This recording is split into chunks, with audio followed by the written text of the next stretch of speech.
Hi, my name is Mackenzie Blackwell. Today we'll be going over leadership for learning and literacy. In this particular PowerPoint, we were talking about the different ways that leaders can encourage learning and literacy, particularly in a middle school classroom. Here's what you need to know about me to begin with, though. I am a former state tested English language arts teacher with 10 plus years experience. Um, I have worked in primarily the 10th grade with English 2, but I've also worked 7th and 8th grade, and I've even done a little bit with ACT testing. That being said, we're going to look at effective classroom learning and literacy and how that goes um, into student success and student achievement. However, when I say student success and achievement, that does not just include the academic portion of this, that also includes the emotional side of this. We will also be discussing different strategies that will help teachers like yourselves to meet all students with the understanding that all students can grow and learn. However, it may not always be at the rate that we are hoping for, but the utmost importance is that we reach each student. And hopefully, this presentation will show you how to do that a little bit. As a principal, I'm responsible for certain things. And then as teachers, you are also responsible for certain things. However, together, we are responsible for students' achievement and student success. Um, in my role, it is my role to help support you and help create a relationship with you, professional relationship with you, in which you know you can come to me if you need anything or if you have questions on things. Um, Teachers, it is your goal to use different strategies and find ways to bond with students to get them to want to learn. This not only increases learning, it also decreases classroom disruption. We have two different articles that some of this information is pulled from. The first is Grant from 2021. It says schools must create a culture of equity for all students. Equity meaning that we should be able to provide the same resources, the same um, availability of learning to all students. However, this does not mean that we should be expecting all students to score at the same level at certain, checkpoints throughout the year. Kudlitz and Brown from 2021 um, discuss the importance of relationships between principals and teachers, which is the basics of a successful school. And then also he talks about how if there is a successful relationship between principals and teachers, that directly affects um, teachers and student relationships as well. So we must work to, you know, to remain child centered and remain student focused in order for them to grow and succeed as we progress throughout the year. If anyone has any questions on how to do that, or if anyone's already seen that kind of in action in previous years, please feel free to write down any suggestions and we can talk about that towards the end of the presentation. Um, but ultimately, I have a responsibility to you and the students. You also have a responsibility to the students and then with me, and we all must work together in order to create this culture of success, this culture of learning and equity for all of our students. So the first question says, how do we achieve growth? Um, there are several different ways to talk about growth. There's our little graphic with that, and the first things first is we have to give students choices. Students are not robots, and we shouldn't expect them to all retain information in the same way. We shouldn't expect them to all have um, the same pathway for learning. That being said, we can offer digital tools. This might look um, in the English classroom like Common Lit, and maybe we give them a choice on between three different Common Lits, right? And that could be a school choice. I'm sorry, an academic choice. Um, and then another way to do this, say if you're in a science classroom, perhaps there are three different options to work on something. Well, in this instance, perhaps all the assignments are online. Those are all digital tools. Digital tools aren't meant for students just sit in front of a screen. Digital tools are meant to get students engaged because especially in this time in this era, students are glued to their phones and they're glued to their, computers and their devices, depending on the age, especially. So we need to meet them where they are. I'm not saying that we need to completely get rid of paper and pencil. That is still a very strong component. But if we're going to reach these students, that we need to be able to understand them a little bit and show that we understand them. Um, Another way to do this is beginning of the year surveys. A lot of students, or parents may feel like that the first couple days really aren't that important and not much learning is happening. However, we as educators know that the first couple days are crucial because we're not only building relationships with students, we're getting to know our students, we're setting expectations for our students, and those beginning of the year surveys can actually go a long way. Um, if I'm in the classroom and I find out that a lot of my students really like, hard rock, heavy metal music, then I'm gonna try to incorporate that somehow, into some conversation later on, even if I'm not a huge fan of heavy rock and, metal and all that kind of stuff. Um, if I find out that I have a lot of kids who play sports, then I can get that information from those surveys. And then I can go and I can support those students at their games and I can ask them how their games went.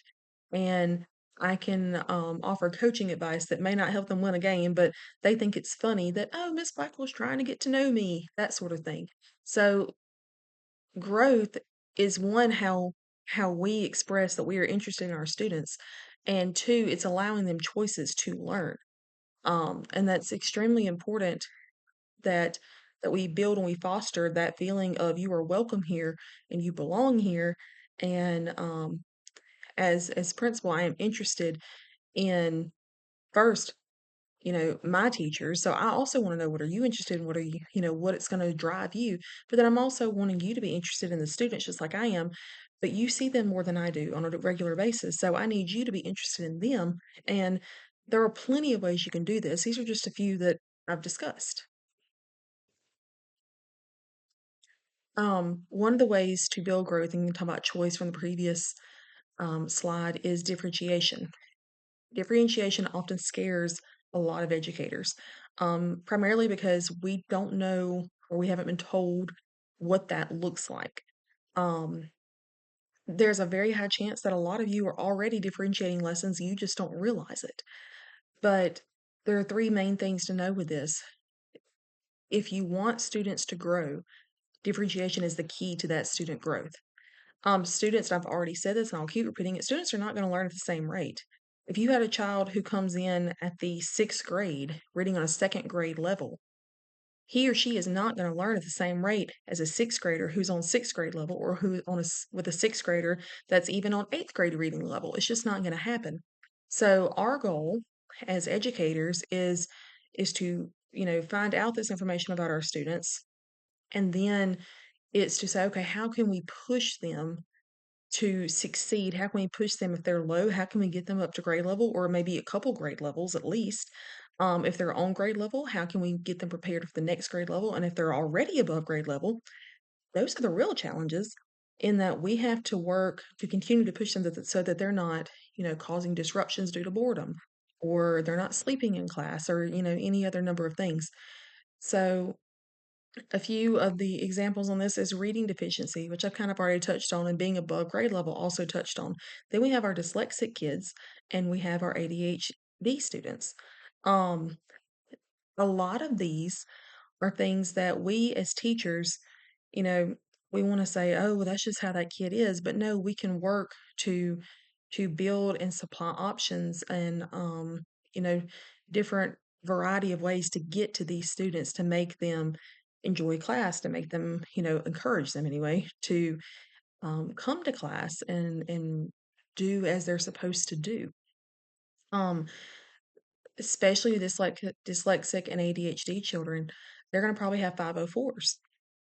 That's a whole different kind of ballgame. We have to make sure that we're following that 504 and we have to make sure that we're working with their 504 holder, um, and that students are getting the information they need while following those protocols and those 504 disciplinary actions, or academic actions rather. we'll talk a little bit later too as to other examples of students, whether that be IEP students or gifted students, even ELL students as well. More on differentiation. So there are two different ways that two different strategies of differentiation I want to discuss today. The first is tiered instruction. Tiered instruction is where a teacher, so you, would use pre-assessment data to determine where students are. Now, this does not mean that you look at their GPA from previous years and you say, oh, this is an A kid, they're going to be an A kid again this year. It doesn't mean you're looking at, um, test scores from the previous year. No, this is data you give and you assess in the classroom because there may be some skills that students are inherently better at than other skills. So the example I have here is from Dak et al. From 2022, and it's writing dialogue in narratives.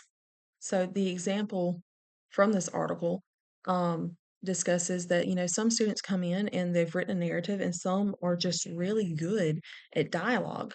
And so the teacher pushes them to, express more emotion in their dialogue or has them revise some or to work on a certain aspect of their dialogue because they have the punctuation correct, and their grammar is fine and the way they've written is fine. But now we want to fine tune that and kind of give, a little bit of a challenge to those students who don't need to go over writing dialogue again.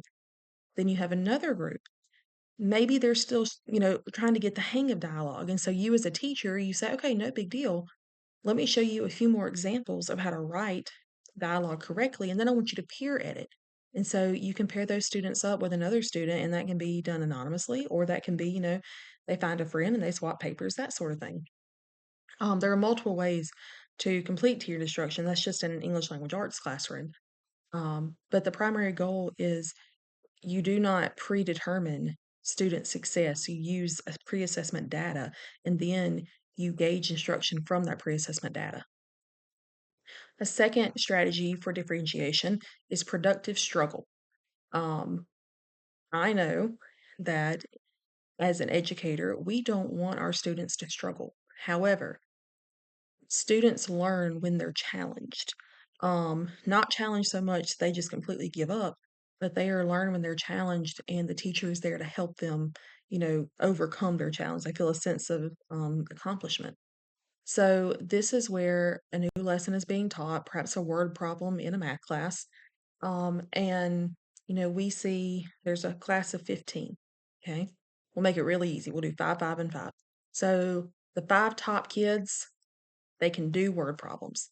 So perhaps you give them an extension lesson, um, and you say, okay, I want you to make a similar word problem, and I want you to do X, Y, and Z with that word problem. So now you're putting that test making, that problem solving, that problem writing rather, and solving into the student's hands, or having to use a different form of thinking. Okay, then you have 5 students who their own grade level, they just need a little bit more practice. So perhaps you give additional practice at grade level. Then you have those 5 at the bottom, and they're just really struggling for whatever reason. So it is your goal as the teacher in the classroom to say, okay, at what point did you stop understanding what to do? Once you find out when that student stopped understanding, how to work that problem, that's when you go and that's when you begin, um, instruction with them, but you still don't give them the answers. You're working them through it and you're teaching them how to overcome this. And it probably is going to be frustrating. But frustration is not negative in this sense. It's showing students that even when it's hard, they still need to work to overcome this. Um, just as principal, there are days when things are going to be hard. Just as teachers, there are days when things are going to be hard, but we must overcome that. We're going to struggle and we're going to be frustrated, but the end goal is success for the school, success for the students.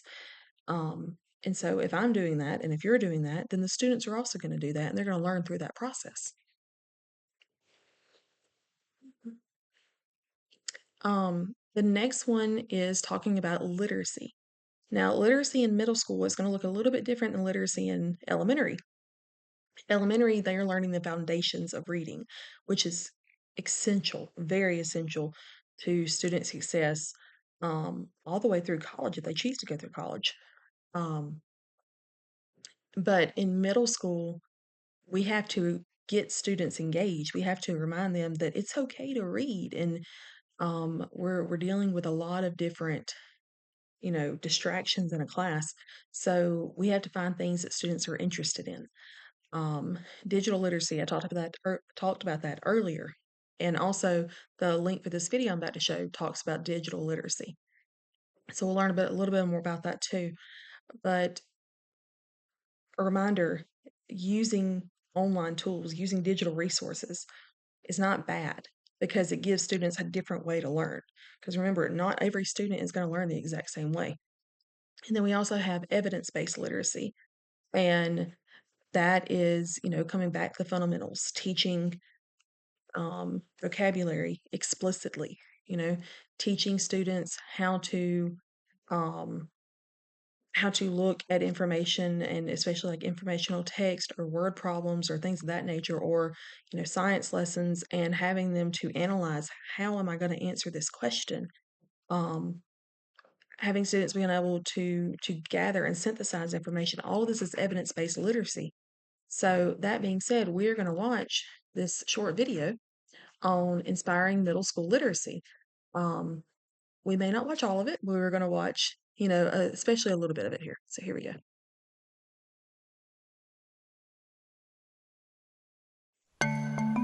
Today we're going to read about how animals survive in the winter. I teach a self-contained 5th grade class. Adaptation. So I teach all subject areas. We're going to quietly go to our computer stations.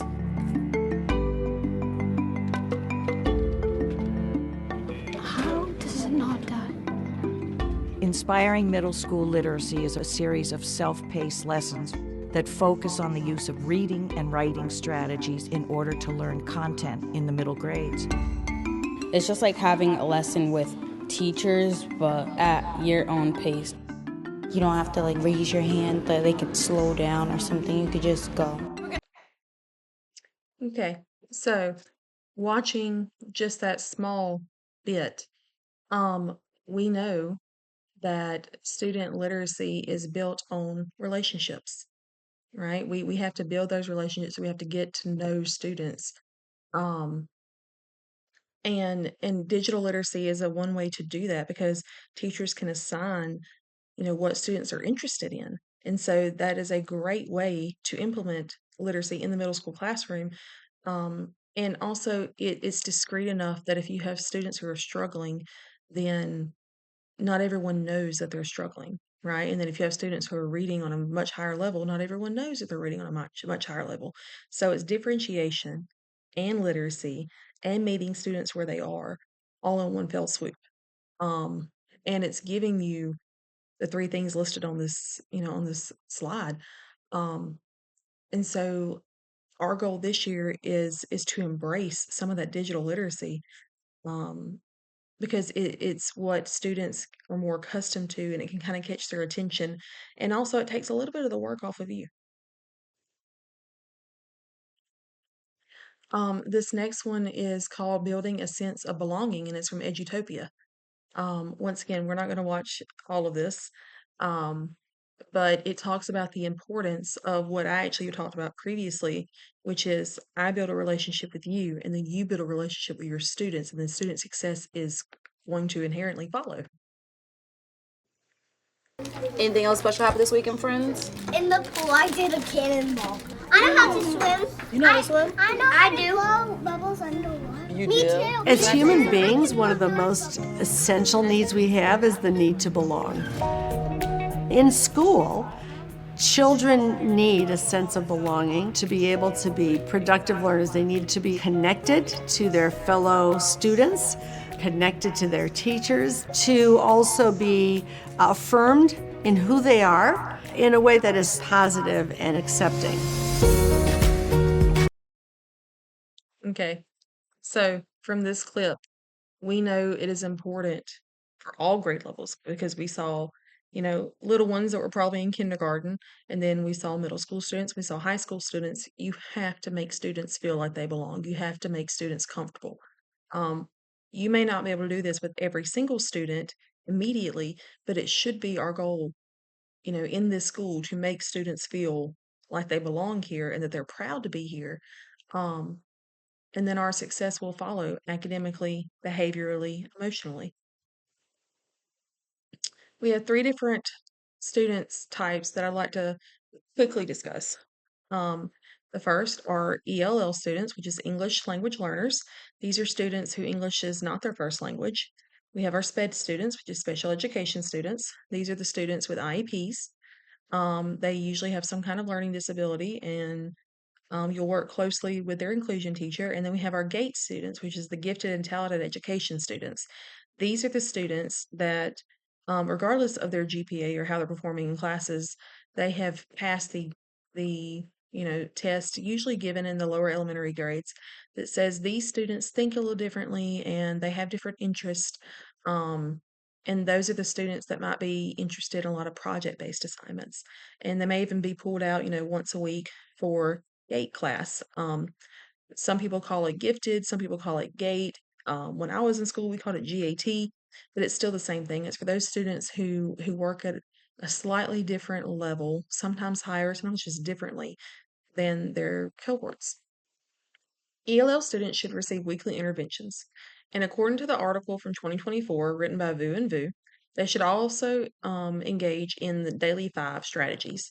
These strategies include reading to themselves, writing independently, reading to someone else out loud so that they can hear their voice, being read to, so that if there are certain words they don't know, or the rate at which people are speaking, they can hear that, and then also focusing on specific words. Um, this has helped students, especially with ELL, but also students with disabilities.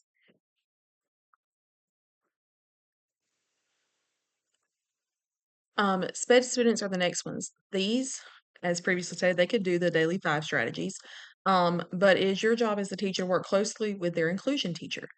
Um, Individualized education plans, which is their IEP, should also be followed, and literacy coaches could help in this as well. Um, a literacy coach is to come in and help provide strategies to help SPED students, because these students, like every other student, they're not all going to have the same discrepancy in learning and same deficiencies. They're going to have to be helped in different ways. Some may have a reading deficiency, and then some may have Asperger's. So really, SPED students there's a very wide range of different things that could go on with these students. And it is our job to help meet those needs and work with the inclusion teacher and work with the literacy coach in order to best serve them. GATE students, those are our gifted students. Um, they're the ones that might get bored a little easier. Sometimes they're the very high performing students, sometimes they're not. But these students need high interest work, very active engagement. So it is your job, if you're working with those students who need to be challenged a little bit more, give them assignments that are more towards what they're interested in. Actively engage with them, right? These are the ones that they may, seek out adult approval as well more, because they want to kind of know how you're thinking. They want to engage with conversation with you. In this picture, the girl's working with looks like a robotics arm, right? And so, that may be what she's interested in. There may be some students that are really into poetry that are gifted. So build on that interest. There may be some who are really into science, so give them science experiments. Let them make collages. Let them be very creative and expressive, artistic. This is typically the strategies you want to take. These are the strategies you want to take to help these students, um, stay actively engaged in class. The last thing we're going to look at today is ACE surveys and ACE scores. ACE stands for Adverse Childhood Experiences, and a definition of this is background information that is shown to affect student learning and behavior. Oftentimes, students with high ACE scores are students who may act out in class, or they may not be engaged in class. And there are multiple different ways for students to achieve a high A score. One of the most common ways is if their parents are divorced. Another way is if one or both parents are known drink to drink and to smoke or to be involved with illegal substances.